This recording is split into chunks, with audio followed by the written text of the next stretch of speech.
Hello friends. आज फिर एक नया टॉपिक पृथ्वी पर जीवों की उत्पत्ति एवं विकास का लाए हैं जो हिस्ट्री से रिलेटेड है कि पृथ्वी पर जीवों का उत्पत्ति कैसे हुआ और उसका धीरे धीरे करके विकास कैसे हुआ, फिर मनुष्य का विकास कैसे हुआ।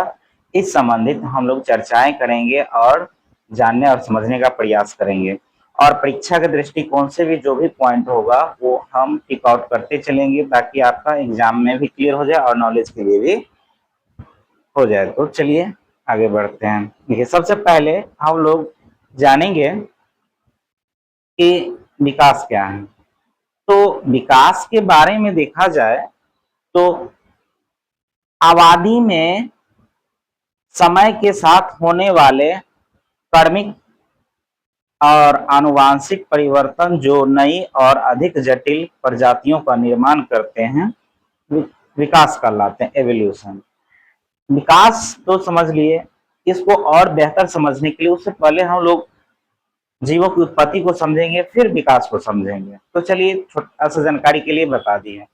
सबसे पहले पृथ्वी का निर्माण काल देखिए, लगभग 4.54 अरब वर्ष पहले हो चुका था पृथ्वी का निर्माण। और माना जाता है कि लगभग 10 अरब वर्ष पृथ्वी की आयु है, जिसमें 4.54 हो चुका है इसका। प्रथम इसमें देखिए, पृथ्वी पर जो जीवों की उत्पत्ति शुरू हुआ था वो लगभग 3.5 से 3.8 अरब वर्ष पूर्व माना जाता है, जहां पर जीवों की उत्पत्ति माना जाता है।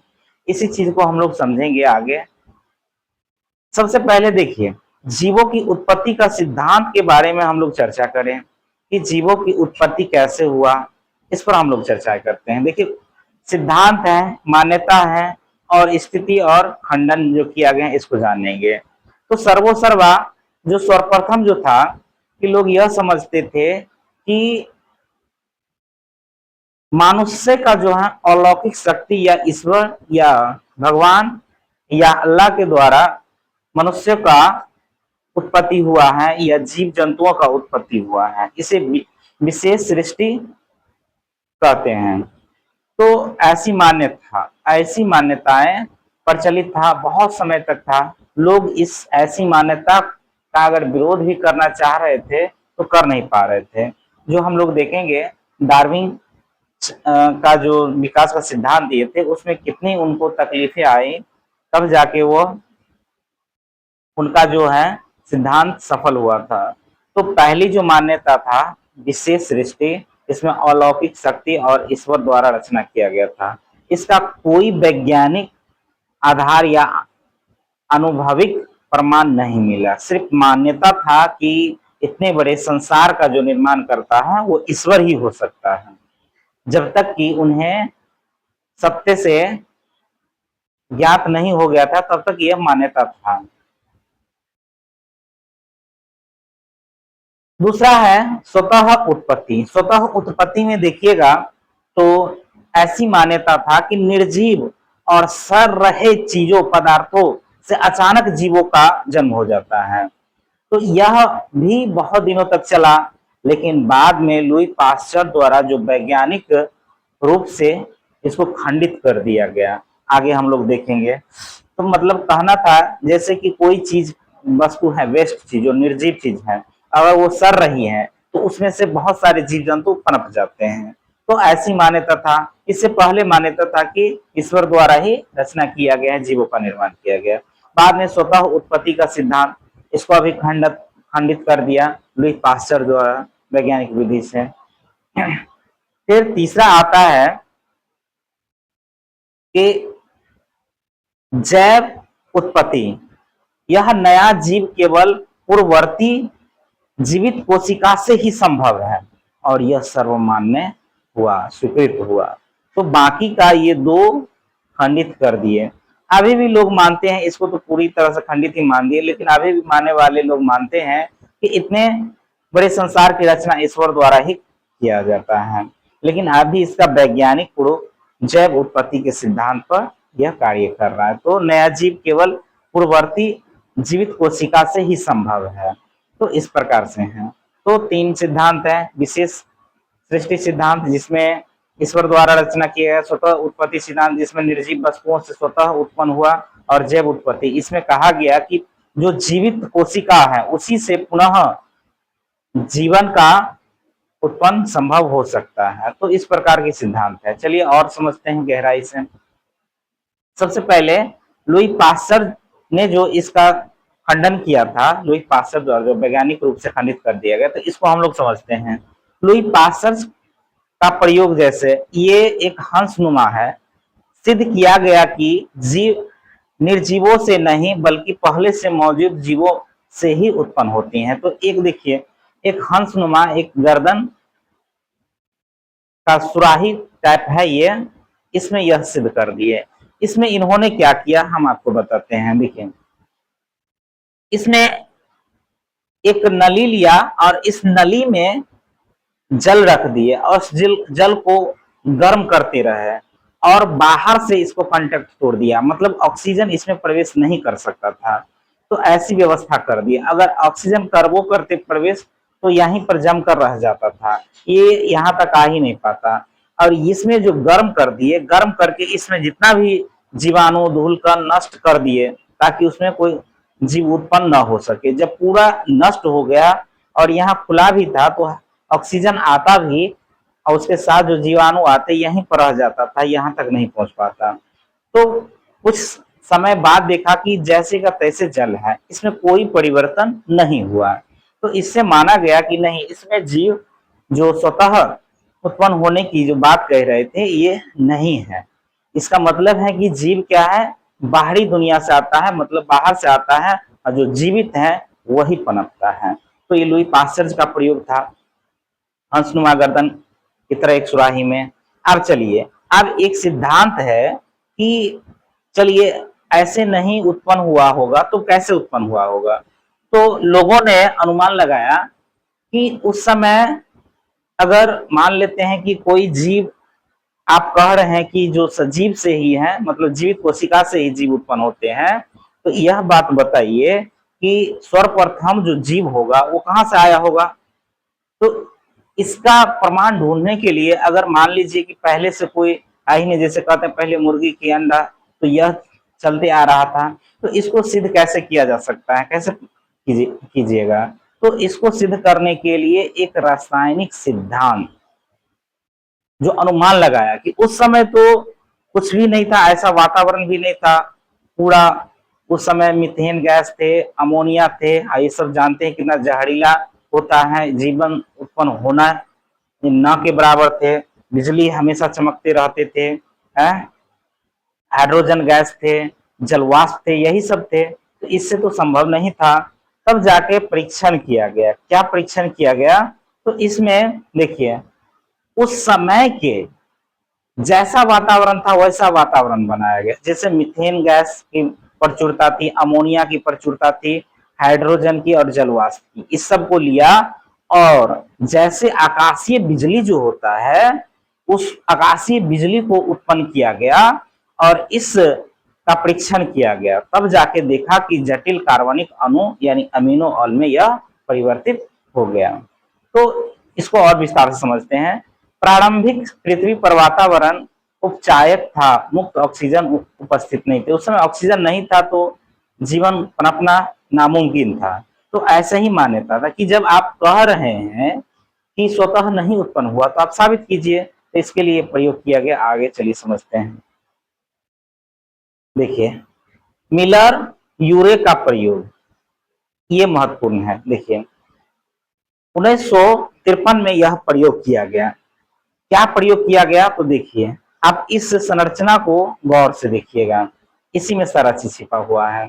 इसमें आप देखिए कि किस प्रकार से सारा चीज, यहाँ देखिए जल संघनित्र है, यहाँ विद्युत डिजास्टर है आकाशीय बिजली की तरह, ये देखिए कृत्रिम वातावरण के रूप में है, ये उबलता हुआ जल मतलब समुद्र का प्रतीक है, ये जो हमारा परिणाम है ये है। तो ये सारा चीज है, इसको हम लोग समझते हैं बारी बारी से। देखिए सर्वप्रथम एक कृत्रिम बनाया गया उस समय का वातावरण के अनुसार, जब पृथ्वी पर कोई भी जीव उत्पन्न नहीं थे या मौजूद नहीं थे। तो क्या किए कि ये देखिए कृत्रिम वातावरण उस समय मीथेन गैस थे, अमोनिया गैस थे, हाइड्रोजन थे और जलवाष्प थे, H2O, ये यही सब थे, जलवाष्प थे। तो ये कृत्रिम वातावरण इसमें बना दिया, समझ पा रहे हैं? चलिए, इसके बाद क्या हुआ कि ये सारे गैस को यहाँ उबलता हुआ जल, मतलब ये जल है और यहाँ ये उबल रहा है, ऐसा वातावरण बना दिया। जैसे उस समय पृथ्वी पर इतना टेम्परेचर था, उस समय जो ओजोन परत भी नहीं था, तो सूरज का किरण डायरेक्ट पृथ्वी पर आते थे और पृथ्वी का टेम्परेचर बहुत गर्म था और पानी उबल रहा था। तो ऐसा स्थिति यहाँ बना दी है। आप देखिए आकाशीय बिजली जो चमक रहा था उस समय, तो यहाँ पर भी कृत्रिम आकाशीय बिजली उत्पन्न करने के लिए यह व्यवस्था कर दिया गया और सारा सिस्टम लगा दिया।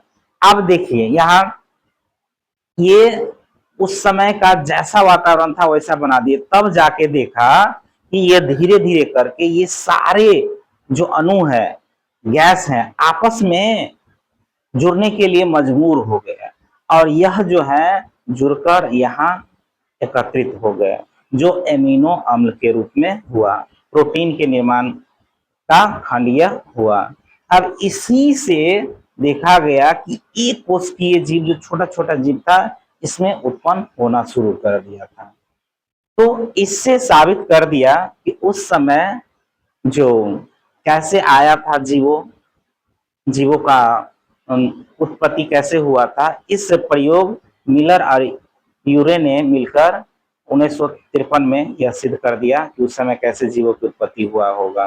तो निष्कर्ष जो हुआ वो पारिन हल्डन सिद्धांत का प्रायोगिक समर्थन इसको भी मिल गया।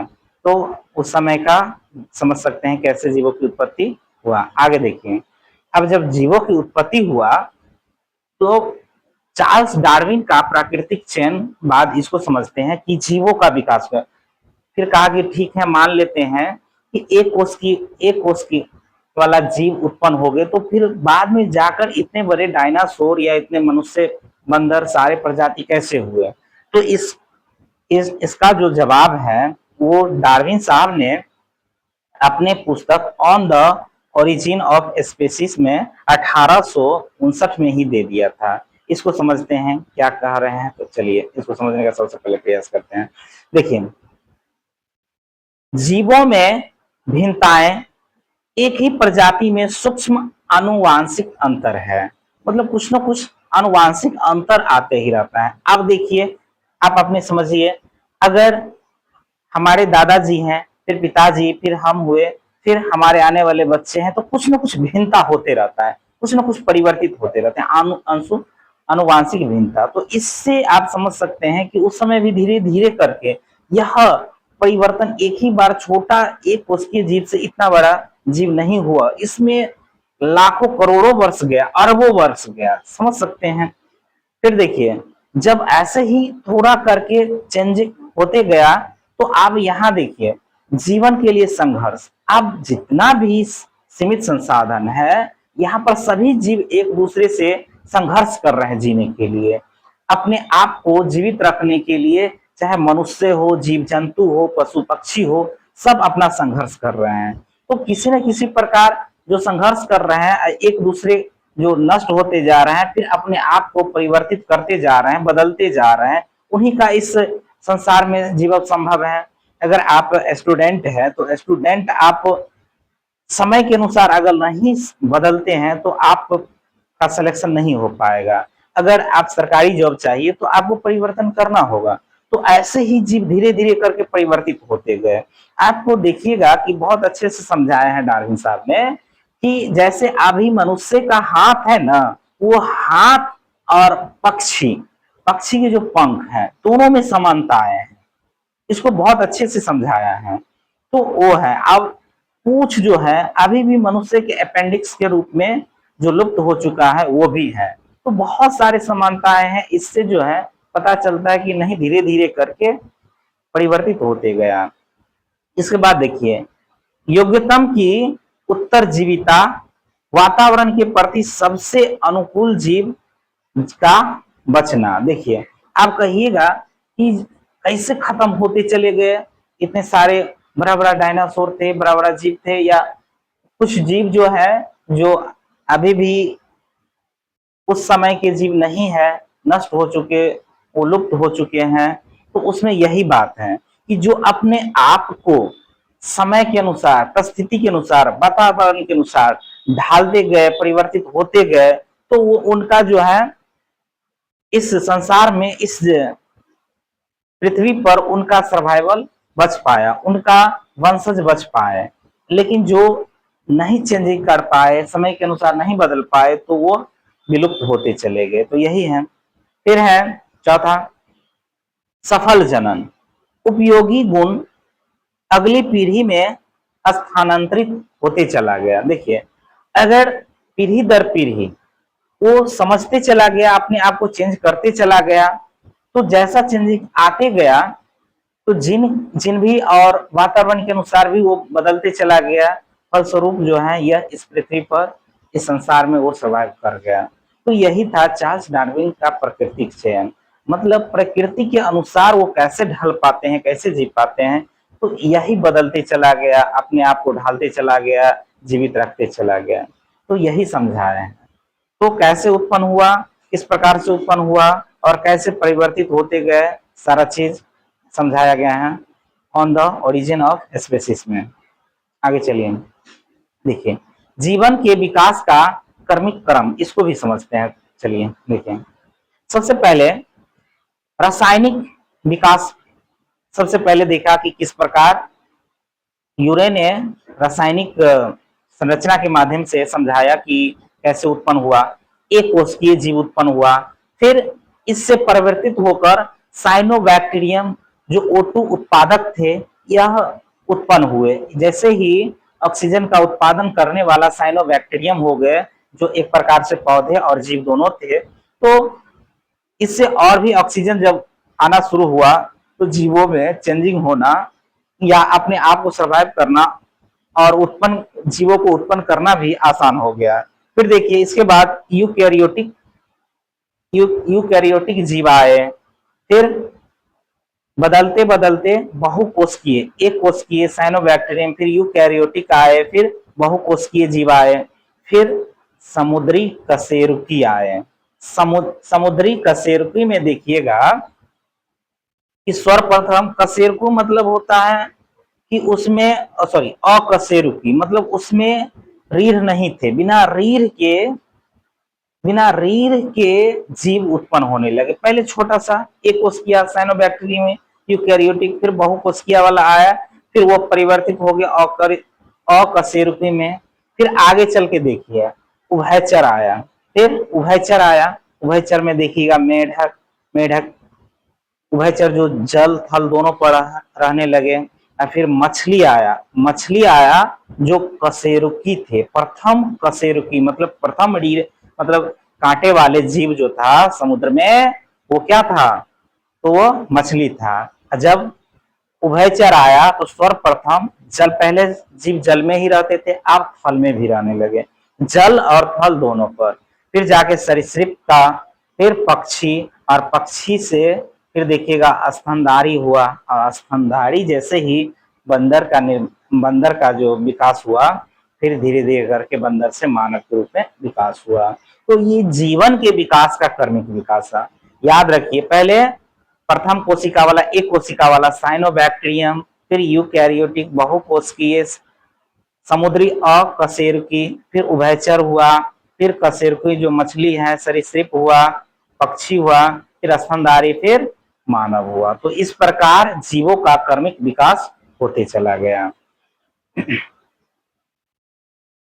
अब देखिए भूवैज्ञानिक समय सारणी, इसको भी देखते हैं।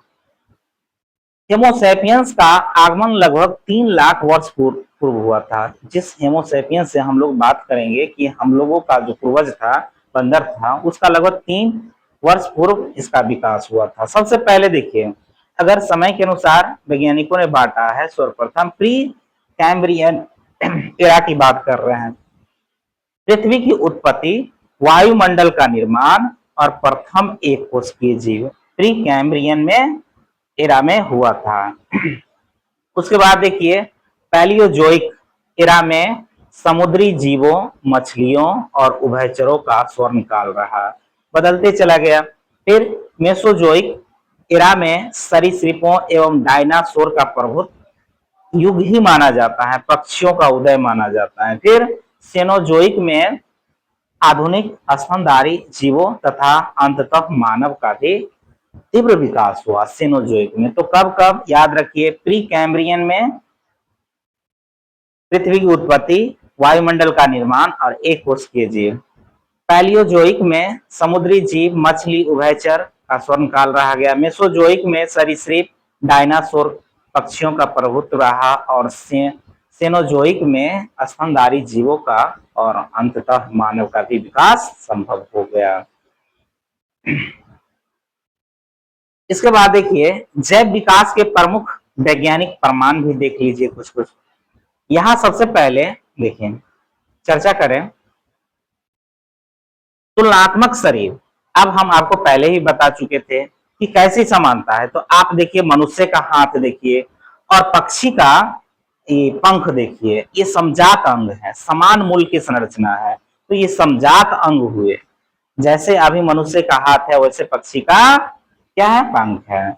इसके बाद देखिए आणविक जीव विज्ञान, इसको देखिए सभी जीवों में डीएनए, आरएनए समान मूलभूत संरचना होती है। इसी से पता चला जब हमारे डार्विन साहब लोगों को समझाने में व्यस्त थे कि हम लोगों का जो है एक बंदर से हम लोग मनुष्य के रूप में आए हैं, तो लोग हंस रहे थे।